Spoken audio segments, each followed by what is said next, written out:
It's Bruce Robinson here from the Fathering Project, talking about the really important thing, positive discipline. We get asked by dads all the time, I know it's important to love my kids, but how do I discipline them so that I don't make them feel like they're unloved? Such an important question. One of the things about the bus theory is that the love is unconditional, and that makes it even more complicated. So how do we deal with that? And I understand this because, to be honest, I've got angry with my kids and I've disciplined them inappropriately at times. I feel bad about it, but let me give an example. My oldest son was about 16, he went off to the rugby club. We tried to give him some strategies to not get caught up, but sure enough, he was due home at 11. By 11:15, actually by 10 to 11, my wife was getting anxious. By 11:15, she's really anxious, so am I. I start driving around the streets, where is he, where are his mates?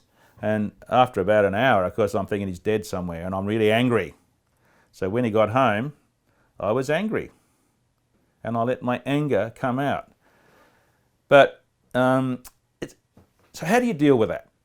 Well, with the Fathering Project, we make it really clear, you are not your kid's pal. You have to discipline them. They have to know the rules and they have to learn behaviours that stay within the rules. If you don't do that, then you let your kids down. And hey, just the other day I heard about a kid that struck his teacher. He got frustrated, so he punched his teacher. You have to teach your kids the rules of behaviour.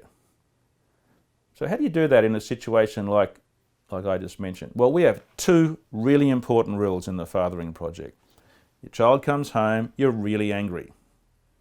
So the first thing is you don't use it as an opportunity to express your anger, which is after all selfishness. You say, what's the best thing for my child? So the first rule is say, look, that rule was broken and you will be grounded or whatever the rule is. But let me say this, you're better than that. I think that's a really important point about unconditional love and specialness, is that you can communicate to a child that you've failed on this occasion, but you're better than that, that you believe in them. That's the first rule, you're better than that. The second rule is you say, look, you've had a few beers tonight, you need to go to bed, but tomorrow we'll go out for a milkshake, coffee, whatever, and we'll talk about it. And I'll get you to tell me what strategies you can use next time to avoid this problem.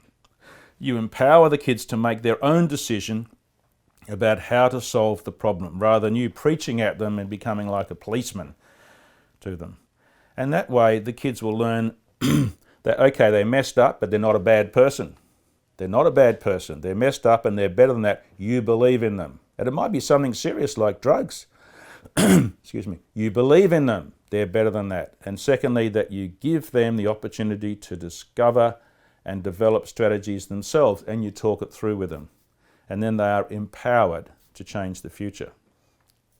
Let me go through now some top tips for disciplining children in love from the Fathering Project.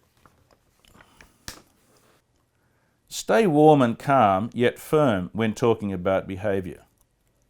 You don't want the kids to be afraid of you.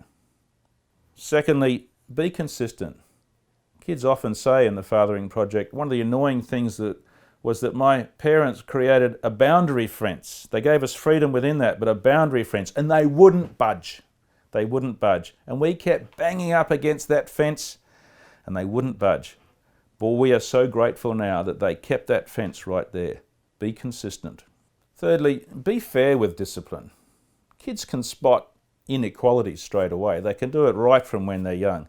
So always be fair with your discipline.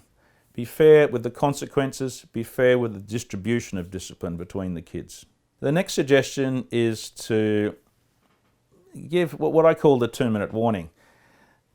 We found with our kids that when they're about to break a rule, it's actually quite helpful if we can just remind them, it might be a simple rule, it's time for bed or it's time to leave.